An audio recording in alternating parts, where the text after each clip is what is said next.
Okay, NXT. Now, before I get started, I wish to apologize.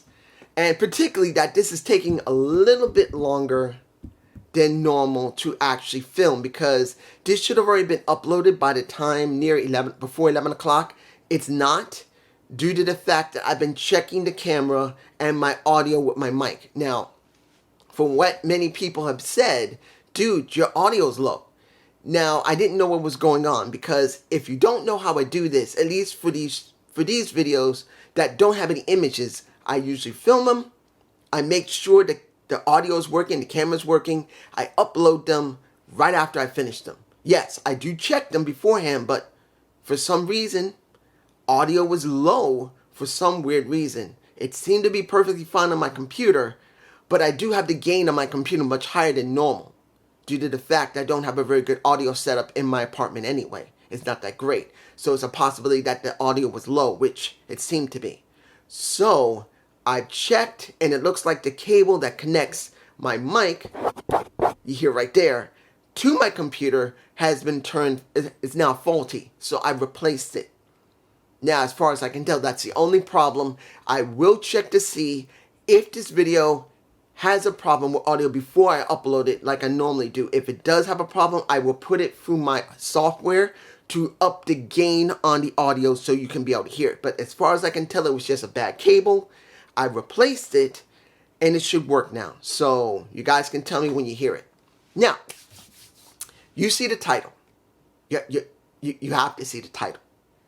And I'm not saying this lightly. You guys know I'm not loving NXT.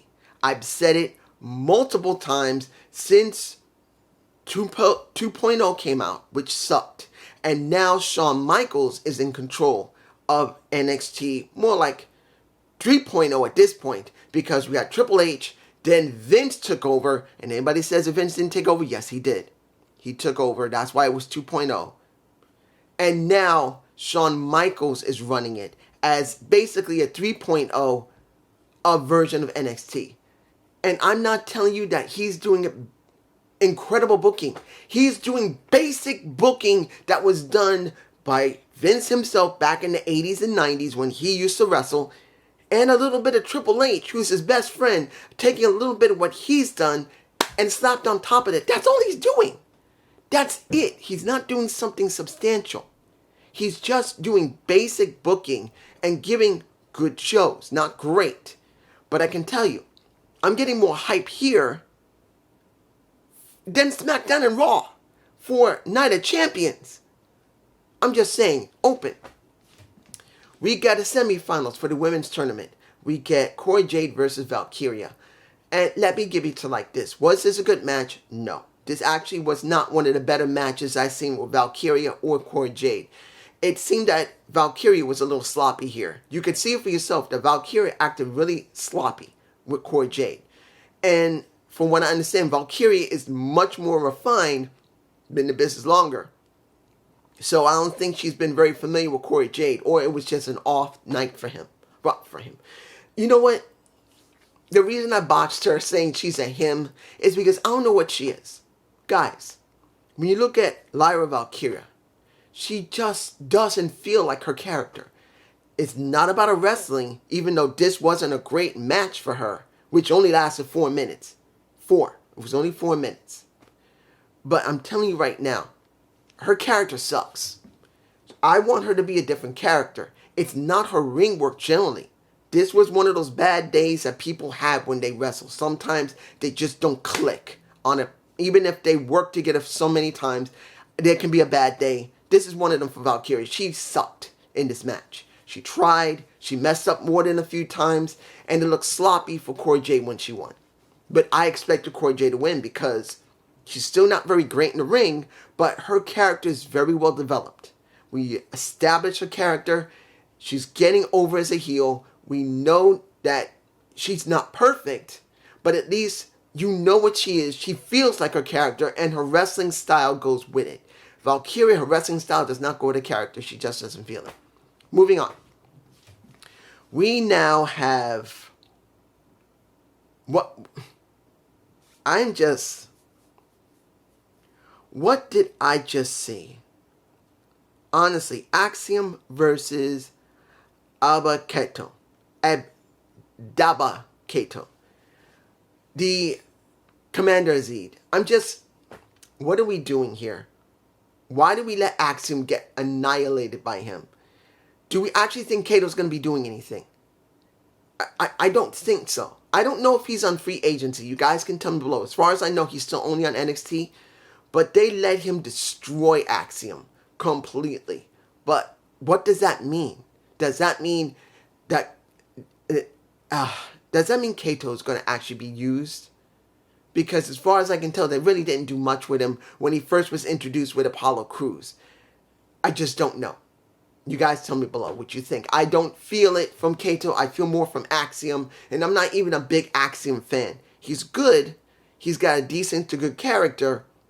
But I don't think you should sacrifice him to Kato. I'm just saying. Now, we got the match that was a good story. And a good twist of a story. You have Eddie Thorpe versus Tyler Bates. Now, I still don't feel anything from Thorpe. I just don't feel a character from him. He's a good wrestler, but I just don't feel a character. I'm not saying that he needs to follow his Native American culture like Tatanka or Chief Jay Strongbow, but I need to see more of a character from him. He's not there. But then you see Tyler Bates, who's very well developed in UK, very well developed so far now on NXT, that he could do something where, as I've said before, they really don't do a lot with their UK wrestlers.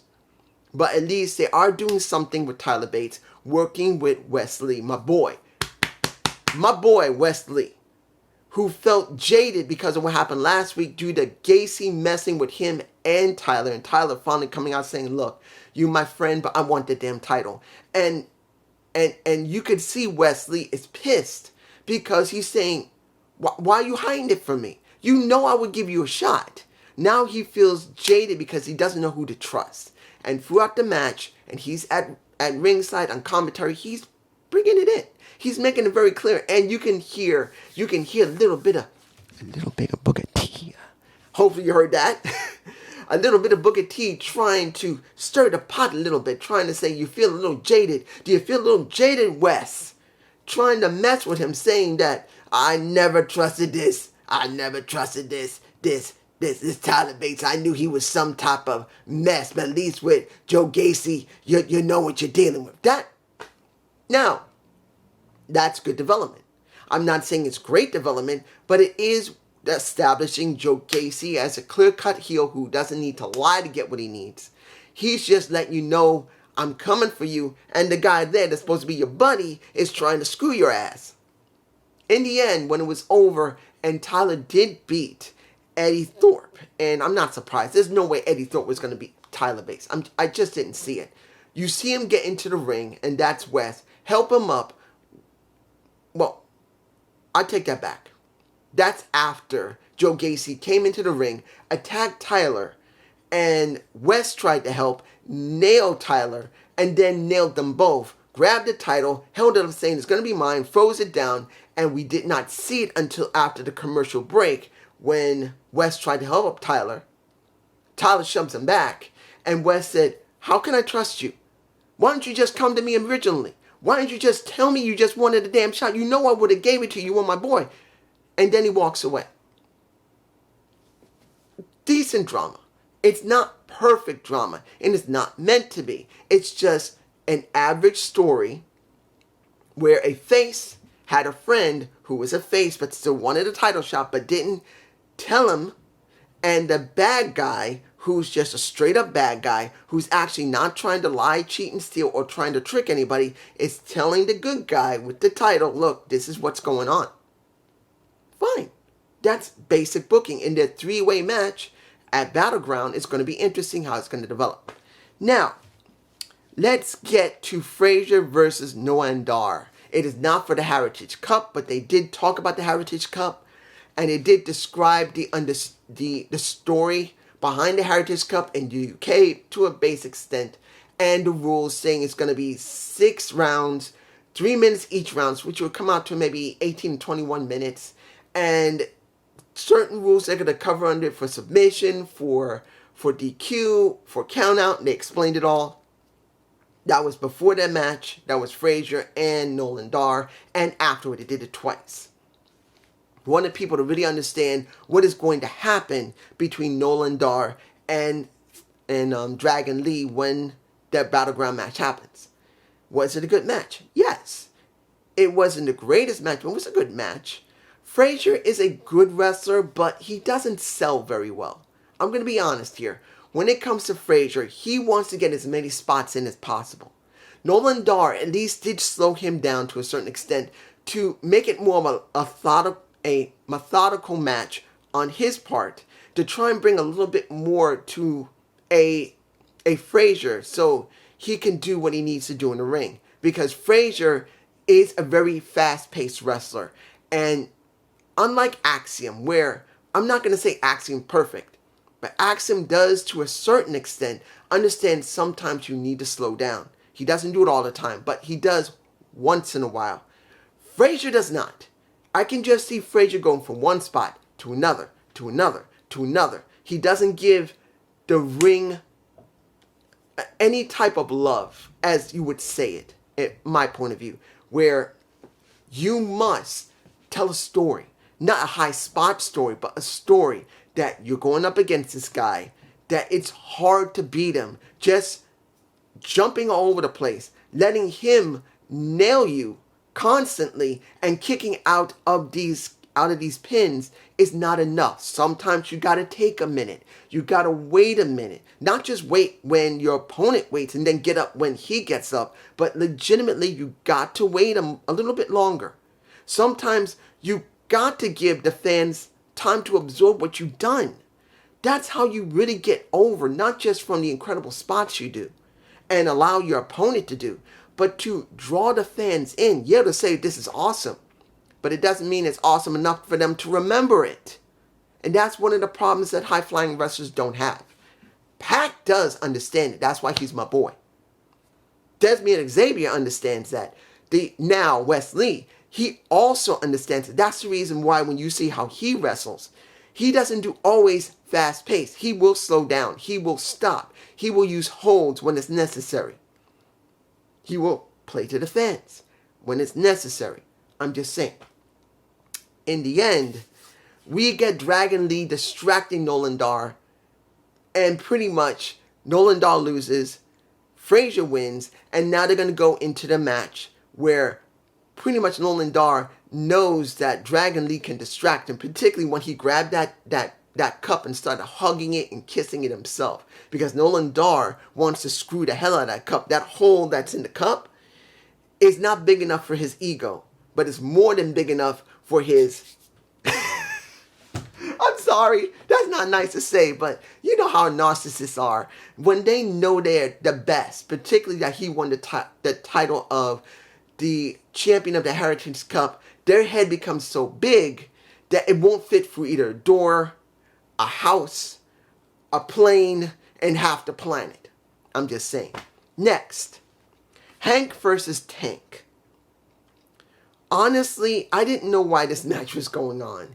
It didn't feel important, at least until afterward, because we did understand the reason why. Hank and Tank, they're tag teams. They wanted to be a lot like Briggs and Jensen, trying to really bond to the point where they go up against each other and they gain something, so they thought they'd do that.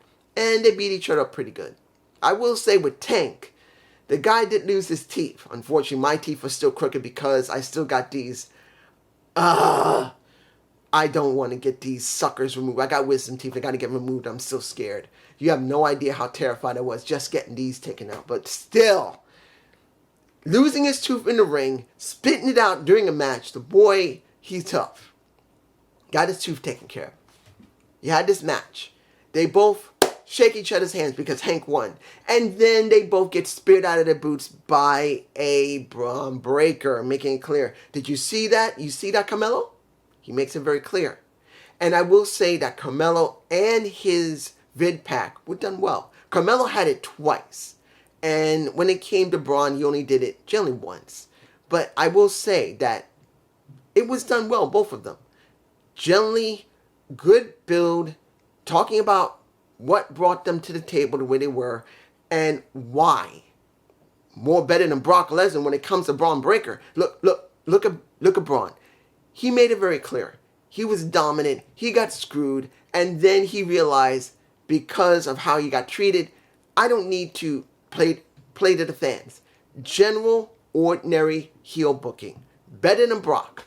Particularly hearing on Raw, because I did watch it, the Kimura lock, hearing him say, "You're going to fight! Fight!" Really? Really?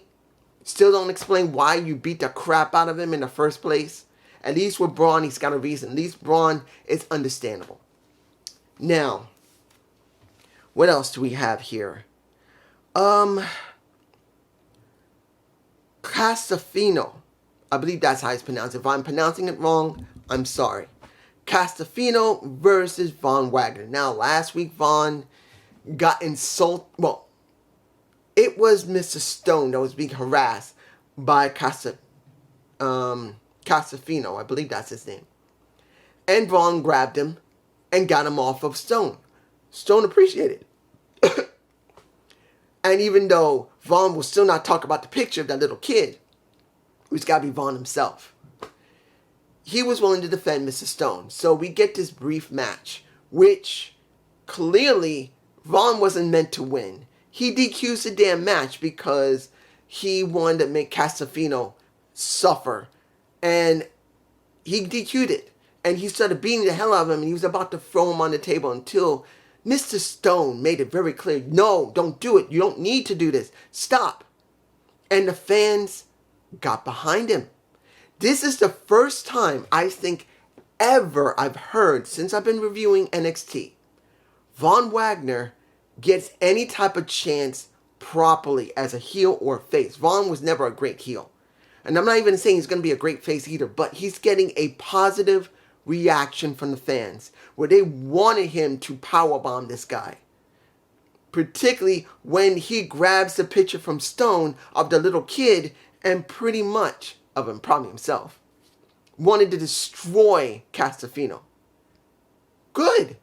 He gets a good reaction. I don't know how long it'll last, particularly that he's not going to get that reaction on Raw or SmackDown since he's a free agent. He's in the free agency. But at least on NXT, it is a reaction that you can say that he's got some progression.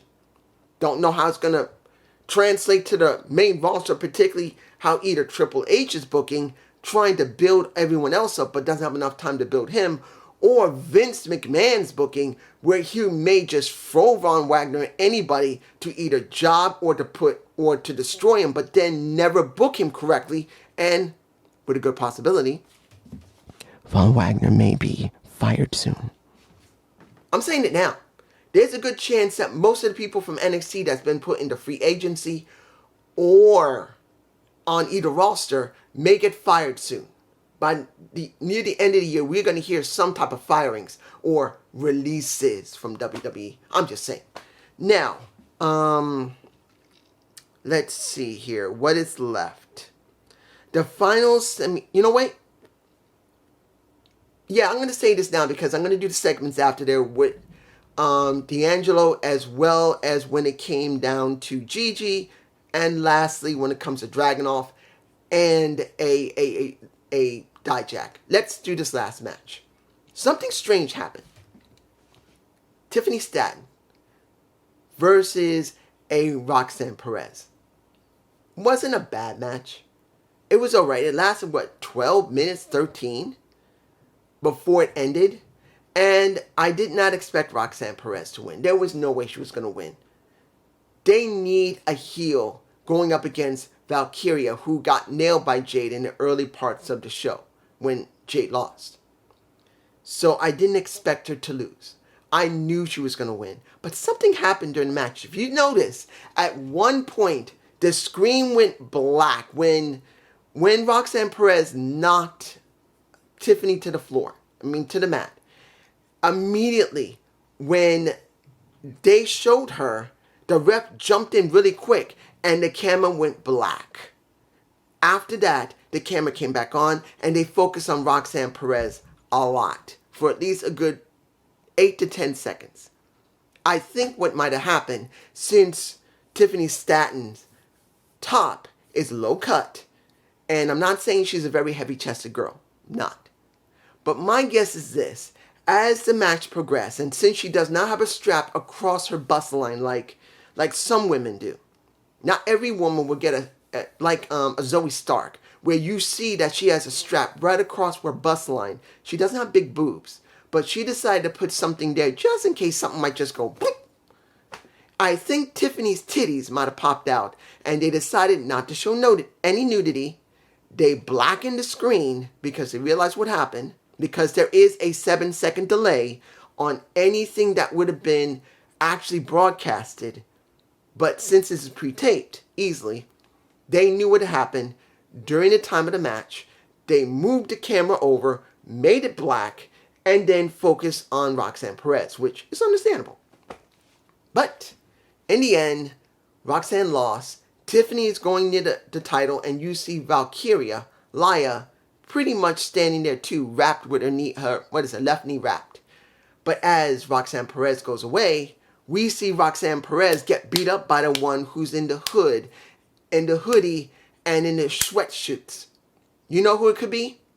I'm not saying it is, but it could be Mandy Rose. My guess is it might be Mandy. I could still be wrong, and WWE has not made any agreements with her to come back, but wouldn't it make sense that all the people that has been attacked by this hooded figure could be Mandy Rose? And I'm not saying it is, but it would make some sense, and it would surprise a lot of people to see Mandy back. Now, there are not 3, it's 4 things I got to talk about briefly. 1, Gigi Dolan and Jesse James. Let me give it to you like this. When they were talking, I was getting bored. Not gonna lie. I understand Gigi. In fact, in my case, I connect way more with Gigi Dolan than I do with Jesse James, because I grew up in a broken home. I grew up in an abusive house. I grew up in a drug-infested home myself. Luckily, I never went down that route of taking drugs. I was very lucky. But I can identify with her, but let's be honest. This feud has reached a point where something had to be done. I knew a stipulation was needed. If they didn't have a stipulation with this match at Battleground or afterward Battleground, because it could have still been announced, but there isn't one. It's next week after Battleground. I knew they had to have something, and they finally did. And then they upped it. What did we get? Jesse James said simply, you know what, I'm sick of this. When we have our match, I don't want to make it just a simple match. Let's have a steel cage match. And then Gigi says, you know what? Fine. We can do that. But you know what? Let's up it a little bit more. Let's weaponize the damn thing. So let's weaponize it, bitch. So now we're getting a weaponized steel cage match, which sounds like a Full Metal Mayhem match that they have in Impact Wrestling. Or a lockdown match. If anyone's seen Lockdown, they used to have them. They don't do them anymore in Impact Wrestling.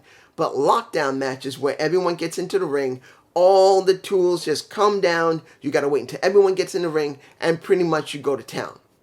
So this is what we're getting. We're getting a steel cage with weapons. Good. Hopefully after this, it'll be over. Because I do believe it's reached the point now they need to separate them, because they've done all they can with them. Next, let's get to Tony D'Angelo being interviewed, being interrogated, and then getting arrested because it looks like Gallus boys had basically set them up. Now, I could talk about Gallus with the Creeds and that Stacks helped them. I'm going to leave that alone. I'm going to leave it alone because there's no point in it, because it's going to be leading into that match at Battleground. What's important is what they're going to do with Tony D, and how far they're going to make this important that he's going to be like the Teflon Don. If you don't know who Teflon Don is, go look it up, because there's a reason why he was called Teflon Don. Trust me. And if they're going down the route of making Tony D kind of like the Teflon Don, it's going to be interesting to see what they may do with him and how's that going to translate to his character. Next, we have What can I say about this? About Dijak and about Dragunov. This is the most hyped thing that I care about. Now, doesn't mean that I'm not going to care about what's going on with Carmelo Hayes and when it goes with Braun Breaker. But they're making this important that these two have to sign a no harm clause. Pretty much, they had to sign it to be able to have the match. And throughout the night, you got Dragunov attacking a Dijak, and eventually Dijak attack a Dragunov. Eventually, you see both of them trying to lay each other out, and Dragunov is one on top. That's what they ended with in the night. They didn't end with Tiffany Stratton and Valkyria. They ended pretty much with Dijak and Dragunov. I am very curious to see how far that match is going to go, how they're going to make this important. Guys, if I'm forgetting anything, and I'm probably forgetting something, I'm sorry, but let's make this very clear. This show, this one episode, gives more hype for its pay-per-view than Raw and SmackDown does going to Jeddah for Night of Champions. Look, Night of Champions, they're not defending every title. The Undisputed Universal title is not up for grabs. The IC title is up for grab. Wait a minute, is it? I think it is, yes. The US title, I don't remember if it is going up for grabs. I believe it is. The tag titles are going up for grabs. But, really, the women's titles are not going up for grabs. That's next week. And not even the wait a minute, I don't even remember if the Raw and SmackDown titles both are going to be on Night of Champions. I could be wrong. I know Asuka and Bianca Belair. Yeah. And I don't remember if it's going to be Rhea Ripley. I don't remember who Rhea is going up against. I'm blanking right now because I don't really care. I don't really care about Rhea Ripley, even though I love Rhea. I don't care about Bianca because the way they booked them both, why would you care? Especially there's been no time to build it up. But here, a tournament, I care. The world title on Raw going to be contested between a Raw and a SmackDown wrestler when they shouldn't be doing it. I don't care. But this show I do care about. And I want to make this clear. It's not going to be a damn great show. Look, it's going to be a okay show. Maybe above average. I'm telling you the truth. When we see what's going to be on Battleground, will not be great. We'll probably get better from the Night of Champions matches than we'll get from the Battleground matches. But do I care more because they built it better here? Yes! And it's not even going to be a great show. It's going to be probably a good to maybe easily above average show. It looks like Triple H.